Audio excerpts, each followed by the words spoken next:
का आगाज कर रहे हैं इस वक्त की बड़ी खबर से। एआईएमआईएम लीडर वारिस पठान का बयान सामने आया है। खान पठान जैसे नाम वाले क्यों नहीं मेयर बन सकते हैं, ये उन्होंने सवाल किया है।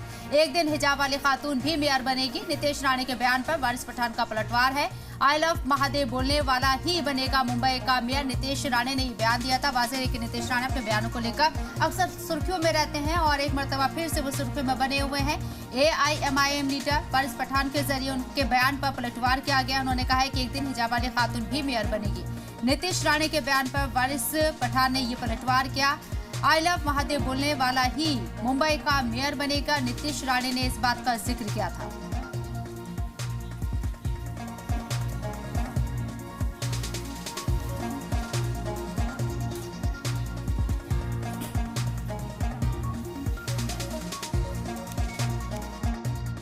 बीजेपी के मंत्री का ये बोलना है कि जो आई लव महादेव बोलता है वही बनेगा मेयर मुंबई का। मैंने जवाब दिया, मैं कहा मैं तो संविधान को मानने वाला आदमी हूँ। संविधान में तो इक्वलिटी की बात है, एकता की बात है, बराबरी की बात है। तो अगर वो आई लव महादेव वाला बन सकता है तो आई लव मोहम्मद सल्लल्लाहु अलैहि वसल्लम बोलने वाला क्यों नहीं बन सकता? क्यों कोई खान, पठान, शेख, सैयद, अंसारी, कुरैशी क्यों नहीं बन सकता? बन सकता है एक दिन इंशाअल्लाह ताला। हमारी तो उम्मीद ये है कि हमारी मुस्लिम हिजाब पहनने वाली महिला भी बनेगी मेयर।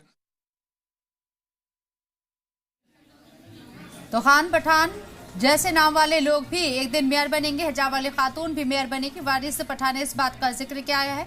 वाज़ेह है कि महाराष्ट्र की सियासत में नीतीश राणे अक्सर अपने बयानों को लेकर सुर्खियों में रहते हैं और उनके बयानों के जरिए कई तनाज़े भी सामने आते हैं। ऐसे में अब आई लव महादेव बोलने वाला ही मेयर बनेगा। नीतीश राणे के जरिए बयान दिया गया, उसके एवज में वारिस पठान ने उन पर पलटवार किया है। अमजद हमारे नुमाइंदे हमारे साथ मौजूद हैं बात करने के लिए, सीधे उन्हीं का रुख करते हैं। अमजद, ये जो बयान सामने आया है, महाराष्ट्र की सियासत में भी क्या कुछ हलचल देखी जा रही है इस बयान को लेकर? देखिए, अगर महाराष्ट्र की सियासत की बात करें तो महाराष्ट्र की सियासत पे वारिस पठान के बयान के बाद जो एक भूचाल सा आ गया है। विपक्ष ने जो है लगातार इस हमले को इस बात को लेके कहीं ना एक मुद्दा बनाने की लगातार कोशिश कर रही है और कहीं ना कहीं उनके बयान को लेके जो बात चल रही है, तमाम जो चर्चे हो रहे हैं कि वारिस पठान ने जो बयान दिया हुआ है, उस बयान को लेके कहीं ना कहीं जो सियासी गलियारे हैं उसके अंदर लगातार चर्चे जो है वो शुरू हो चुकी है। क्योंकि विपक्ष जो बीजेपी की अगर बात करें तो बीजेपी लगातार यही आरोप लगा रही थी कि वारिस पठान ने साफ तौर पर, क्योंकि लगातार ये कहना है बीजेपी का कि अगर यूबीटी को अगर वोट देते हो तो कहीं ना कहीं मुंबई का मेयर जो होगा वो खान होगा। लगातार बीजेपी की तरफ से तमाम जो बड़े वरिष्ठ नेता है उनकी तरफ से ये बयान आ रहे हैं और लगातार ये कोशिश करी जा रही है कि चुनाव जो है वो कहीं ना कहीं पोलराइज हो जाए। इसको कहीं ना कहीं पोलराइज करने की लगातार कोशिश करी जा रही है और ये कहा जा रहा है कि आने वाला जो बीएमसी चुनाव है वो कहीं ना कहीं पोलराइज हो जाए, जिसको लेके इस तरीके की बयानबाजी है वो देखने को नजर आ रही है। हालांकि बीजेपी की तरफ से लगातार अब ये आरोप लगाए जा रहे हैं कि वारिस पठान के बयान जो है वो कहीं ना कहीं हमने पहले से कहा था कि जो मुंबई का मेयर होगा वो खान होगा, इस तरीके के बयान जो है वो देने को नजर आ रहे हैं। अगर मुंबई की बात करें तो मुंबई की बजट जो है वो 70,000 करोड़ का बजट है। मुंबई के अंदर खास तौर पे ये देखा जाता है कि मुंबई के अंदर जो बीएमसी चुनाव होते हैं वो तमाम चीजें होती है, तो 70,000 करोड़ के अंदर जो एजुकेशन का बजट है, चाहे अगर बात करें रोड का बजट है, उसके साथ साथ हॉस्पिटल के बजट है, वो कहीं ना कहीं दिखाई नहीं देते। हमारे साथ खुद वारिस पठान जी मौजूद है, वारिस पठान जी से खुद बात करेंगे। वारिस पठान जी, आप ये बताइए कि आपने जो ये बयान दिया है कि जो मुंबई का मेयर होगा वो कहीं ना कहीं बुरखे वाली हो सकती है और एक खान मेयर होगा, तो किस तरीके से इस बयान को देखते हैं? देखिए, आप ही की तरह पत्रकार ने मुझसे सवाल किया। उन्होंने कहा कि जो बीजेपी वाले उनका नेताओं को बोलना है कि सिर्फ आई लव महादेव बोलने वाला ही मुंबई का मेयर बनेगा। तो मैंने कहा कि भाई ऐसा कैसा, हम तो संविधान को मात करता है, बराबरी की बात करता है। तो बराबरी के हिसाब से अगर देखा जाए तो अगर आई लव महादेव वाला बन सकता है तो आई लव मोहम्मद सल्लल्लाहु अलैहि वसल्लम बोलने वाला क्यों नहीं बन सकता? क्यों कोई खान या पठान या कुरैशी, अंसारी, शेख, सैयद क्यों नहीं बन सकता? बन सकता है। एक दिन हमारी हिजाब पहनने वाली मुस्लिम महिला भी बन सकती है। और ऐसा ही नहीं, मैंने उनको उदाहरण भी दिया कि भारत के प्रेसिडेंट बन चुके हैं एपीजे अब्दुल कलाम आजाद साहब, हामिद अंसारी साहब बन चुके हैं, काफी गवर्नर बन चुके हैं, महाराष्ट्र के मुख्यमंत्री मुसलमान अंतुले साहब बन चुके हैं और पहले 2 मेयर भी बन चुके हैं मुंबई के अंदर। तो इस बार भी बन सकती है इंशाअल्लाह ताला। हमारे को यकीन है, उम्मीद है, क्योंकि हम तो सबको लेके साथ में चलने की, संविधान के दायरे में रहकर बात कर रहे हैं। मगर इनको पूछो ना, इनको सवाल करो आप जाके कि आप ये चुनाव क्या पोलराइजेशन पे करोगे, ध्रुवीकरण पे करोगे, डेवलपमेंट पे करोगे? इनका काम सिर्फ ध्रुवीकरण करना है, डेवलपमेंट विकास की तो बात ही नहीं कर रहे लोग। आपके बयान को लेके बीजेपी जो है लगातार आपके ऊपर हमलावर है कि वारिस पठान ने इस तरीके का बयान दिया और कहीं ना कहीं वो शिवसेना के ऊपर भी एक हमलावर थे कि शिवसेना जो है अगर जीतती है, उद्धव शिवसेना जीतती है तो आने वाला जो मेयर होगा वो खान और पठान होगा। तो ये क्या लगता है, आपने एक विपक्ष को बैठे बिठाए एक मुद्दा दे दिया है? अरे मुद्दा क्या है? मुद्दा चुनाव है। चुनाव के अंदर सोशल सिविक कम्युनिटीज है, उसके ऊपर मुद्दा है। कॉर्पोरेशन का, नगर पालिका का चुनाव है, उसके मुद्दे क्या है बीजेपी के पास? बताओ ना। डेवलपमेंट के लिए क्या क्या? रस्तों के ऊपर खड्डे नहीं, खड्डों पे रास्ते बना दिए लोग ने। मुंबई के अंदर एक 15 मिनट बारिश आती है, ट्रेन रास्ता सब बंद हो जाते हैं, पानी भर जाता है। ड्रेनेज सिस्टम के लिए क्या किया? ये बढ़ता हुआ जो पोल्यूशन है मुंबई के अंदर, जिसमें मुंबई के उच्च न्यायालय ने म्युनिसिपल कमिश्नर को फटकार भी लगाई, उसके लिए इनके पास क्या? लोगों के स्वास्थ्य खराब होते जा रहे हैं, आंख से पानी आ रहा है, खांसी अलग टाइप की आ रही है। इनके पास क्या है? उसका जवाब है कुछ नहीं। करप्शन रैंपंट बढ़ता जा रहा है पूरे महाराष्ट्र के अंदर, पूरे बीएमसी के अंदर। आप देखो कोई जवाब नहीं है। ये ध्यान भटकाने के लिए अपनी ऊंची हरकत पे आ गए। ये ध्रुवीकरण करेंगे, पोलराइजेशन करेंगे, सब करेंगे, बोलेगा ये बनेगा मेयर। अरे मुंबई का मेयर मुंबई का ही बनने वाला है ना, फिर वो चाहे कोई भी बोलने वाला हो। लेकिन आप नहीं बोल सकते कि यही बोलेगा तो वो बनेगा नहीं।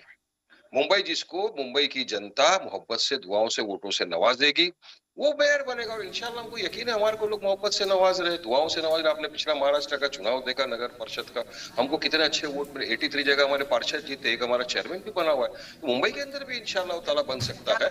मनसे ने जिस तरह से कहा कि जो मराठी मानुष है वो मेयर बनेगा, अगर संजय निरुपम की बात करें तो संजय निरुपम उत्तर भारतीय को साफ तौर पे ये कह रहे हैं कि इस वक्त आप पटोगे तो कट जाओगे।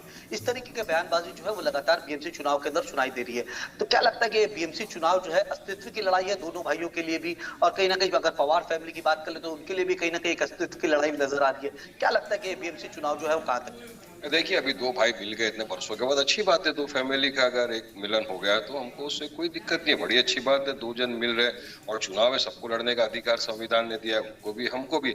मगर मैं बताना चाहूंगा आपके माध्यम से कि वही एमएनएस है ना जिन्होंने हमारे मस्जिद के लाउडस्पीकर उतारने की बात की थी।